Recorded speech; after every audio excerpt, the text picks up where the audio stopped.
سلام بچه ها، چطورین؟ امیدوارم که حالتون خوب باشه.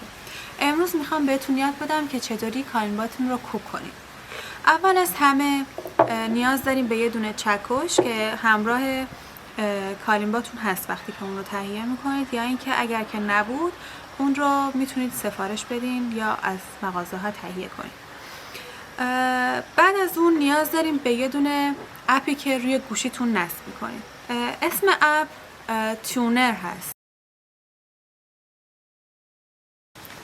خب بچه ها ببینید، کالیمبامون رو وقتی که میخوایم اون رو تون بکنیم باید اونا رو به صدا در بیاریم یکی یکی و این رو باید توی اتاق ساکت انجام بدیم که بقیه صداها روش اثر نذاره. ببین الان من اومدم توی حیاط دارم این کارو میکنم، همه صداهایی که اطراف من میاد روی این تاثیر میذاره.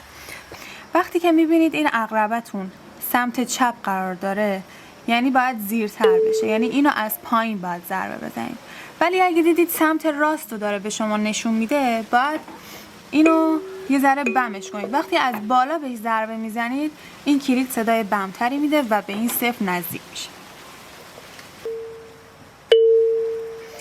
این عقربه داره اینجا رو نشون میده، یعنی این اشتباهه، باید حتما بیاد روی صفر وسط.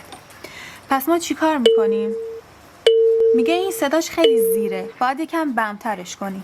یعنی چی؟ یعنی اینکه بیا از بالا بهش ضربه بزن. ببین هرچی از بالا دارم بهش ضربه میزنم این داره به این صفر نزدیکتر میشه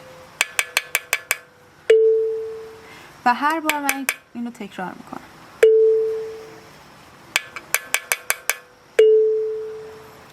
یکم زیادی زدم، از پایین ضربه میزنم که این به صفر نزدیک بشه.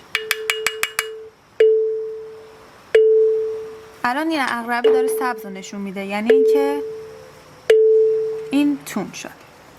حالا این کار رو میتونید وقتی که میخواین گام کالیمباتون رو عوض بکنید میتونید انجام بدین. انقدر از پایین به ضربه بزنید کلیدهاتون مثلا از G4 بره به G3.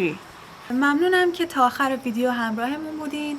لایک و سابسکرایب یادتون نره. حتما ویدیو رو برای دوستاتون هم بفرستید. اگر سوالی بود توی کامنت ها منتظرتونم. خداحافظ.